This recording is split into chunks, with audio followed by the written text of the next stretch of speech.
bonjour à toutes et à tous. Bonjour à tous les collègues et les élèves qui sont à distance. Je suis Besma Zedini, responsable pédagogique du master spécialisé cybersécurité et smart systems. Je vais essayer d'expliquer l'objectif de la formation et puis rapidement le contenu pédagogique qui est bien détaillé aussi sur le site si vous voulez plus de détails. Et puis quels sont aussi les métiers et un peu quelques informations autour de l'après diplomation.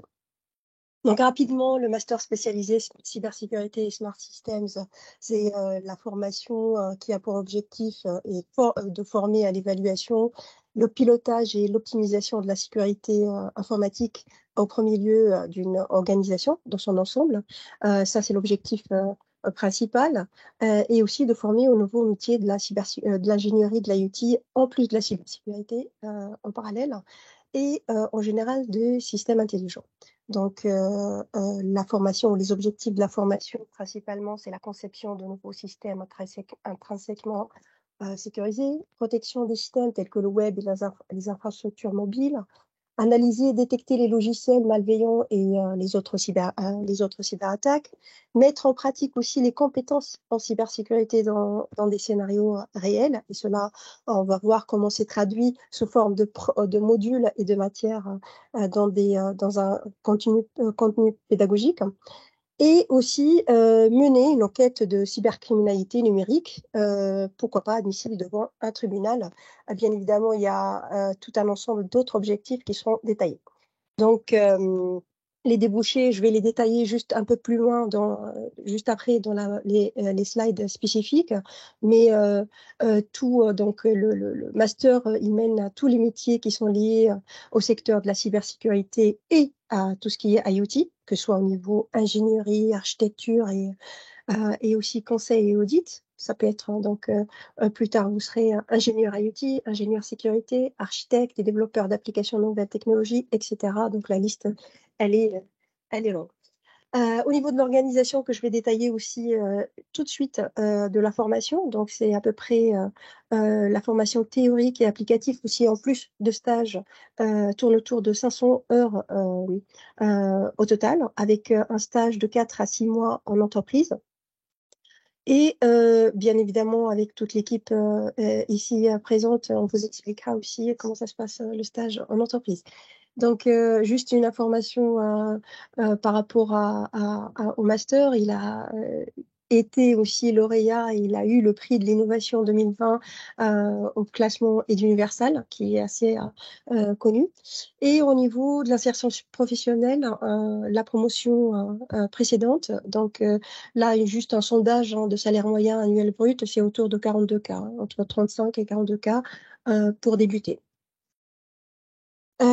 Juste rapidement, pourquoi la cybersécurité et pourquoi on fait le focus cybersécurité? On connaît tous et au niveau international aujourd'hui que la cybersécurité devient un enjeu essentiel, que ce soit pour les entreprises, les structures, tous les établissements en fait, surtout dans un environnement où les connexions ils continuent à se multiplier, où les risques aussi liés à l'Internet des objets créent de nouvelles failles potentielles. Et donc, ce qu'on appelle cybercrime et la cyberguerre font partie des risques quotidiens.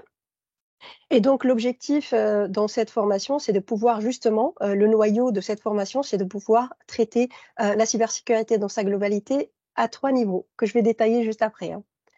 Le besoin au niveau mondial, à l'échelle mondiale, aujourd'hui, la répartition, juste je vous ai mis une étude réalisée par le cabinet EY pour le compte de l'OPIEC qui a été faite en 2017 et qui ne cesse d'augmenter. Hein. Le besoin, c'est à peu près 1 million de postes sont à pourvoir à l'échelle mondiale qui concernent la sécurité et la cybersécurité. Et bien évidemment, croisé aujourd'hui à tout ce qui est objet d'Internet. Et en termes des débouchés après les formations, donc là, je vous ai mis les top 5 en termes de débouchés. que ce soit en termes de consultant sécurité technique. Aujourd'hui, sur le marché, et j'imagine on a notre collègue expert de chez Atos qui est parmi nous, je vois Edward qui va se présenter après, et donc il peut confirmer. Normalement, au niveau de marché aussi, on a ce qu'on appelle les auditeurs techniques sécurité et surtout les pen testers aussi, consultant gouvernance et risque conformité, architecte sécurité, responsable de la sécurité des systèmes d'information. Là, c'est les 5 premiers. Bien évidemment, la liste, elle risque d'être mise à jour au fil de l'eau. Là, la fiche métier complète, mais bien évidemment, ça concerne vraiment le cadre général de la formation, que ce soit au niveau de l'audit, la formation aussi, vous pouvez être instructeur, formateur, expert en sécurité, développeur de sécurité, architecte aussi de sécurité, que ce soit aussi au niveau de l'analyse, analyste, pentester, etc. Donc là, je redis par rapport à ce qui a été présenté à la première slide.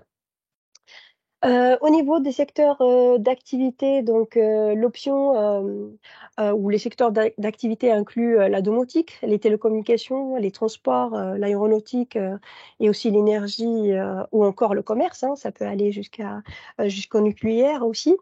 Ça doit aller en fait, et au niveau aussi de la défense.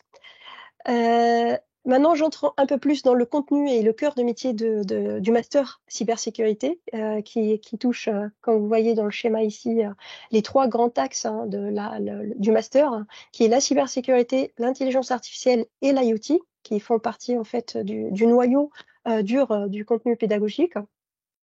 Ensuite, et bien sûr, tout autour, ce sont les applications au fait et les champs applicatifs que touche en fait notre formation, hein, que ce soit pendant la formation en pratique ou même après en termes de métier. En fait.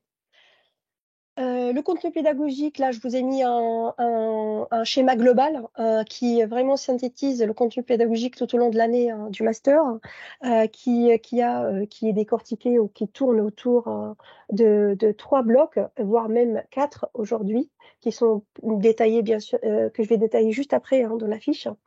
En plus de tout ce qui est séminaire, conférences et aussi des interventions d'experts externes qui tournent autour de la veille technologique, de l'innovation, de la recherche. Et ici, le Hacking Challenge, c'est un challenge fait maison je ne sais pas si vous connaissez le Hack 24, hein, c'est une nuit, c'est toute une nuit de challenge et c'est déjà installé au sein de l'école depuis des années. Et donc voilà, ça fait partie aussi, nos élèves de master, ils font partie aussi des élèves participants de ce challenge. Bien évidemment, je mets autour de contenu pédagogique tout au long de l'année, pendant les 6 mois, vous avez un projet de fin d'études, un module obligatoire à exécuter. C'est un projet qui touche l'innovation, la recherche et le développement et qui est concret, issu d'une entreprise. Et là-bas, c'est les fondamentaux. Toujours, on commence la formation ou le master par déjà donner les fondamentaux et la base en fait de la formation.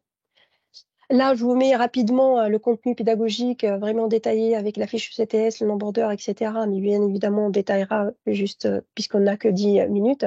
Mais c'est ce qui tourne autour des blocs qui ont été détaillés, que ce soit la partie, tout ce qui est smart, qui en partant des data, le traitement des données et le processing et les données. Et donc, vous avez le module IA, le module cloud et IoT. Un autre bloc qui concerne la connectivité, qui touche les réseaux et les protocoles avancés, LoRa, Sigfox, etc. Les technologies de communication pour l'IoT aussi, c'est un module à part. Et puis, les 2 autres blocs qui concernent la cybersécurité, qui touchent aussi la partie que ce soit offensive, la partie en fait pentest, la partie sécurité des réseaux, cybersécurité par l'IoT, et encore aussi la cybersécurité, le management de la cybersécurité et la gouvernance, et qui touche aussi un cours qui concerne un module sur les RGPD et ISO 27000X, etc., sécurité des API et la blockchain. Bien évidemment, en tenant compte aussi un module, le stage et la thèse professionnelle. Les intervenants externes, les intervenants ou le contenu pédagogique est réalisé principalement à 80%, si ce n'est pas pratiquement à quelques 5%, 10% hein, d'écart dans le master par des intervenants externes et des partenaires. Aujourd'hui, nous avons des partenaires comme Atos qui sont experts dans la matière et qui interviennent dans notre formation et dans les formations aussi de cycle ingénieur. Pareil, nous avons l'intervention de l'ANSSI, qui est l'Agence nationale de sécurité des systèmes d'information. Et puis là, je vous mets la liste. Je ne vais pas lister, bien sûr, vous avez la liste. Mais pour résumer, les intervenants, tout le contenu pédagogique ou la majorité est réalisé par des experts de monde d'entreprise qui interviennent sur des modules entiers. Illustration rapide d'un projet ou de quelques projets de recherche et de développement, hein, de projets d'entreprise en cybersécurité et IoT hein, aussi. Et donc là, on a des projets avec des partenaires entreprises et qui touchent à tout ce qui est blockchain, l'authentification biométrique par réseau veineux du doigt, etc. Donc vraiment, c'est pour voir le type de projet de fin d'études ou de projet d'entreprise que vous allez réaliser. Et je vais finir par vous dire que nous avons un ensemble de partenaires aujourd'hui qui nous fait confiance et qui vous font confiance, que ce soit en termes de stage, de contrat pro et de job, pour un CDI pour après. Donc n'hésitez pas à après, si vous avez des questions, à les poser. Et merci pour votre attention.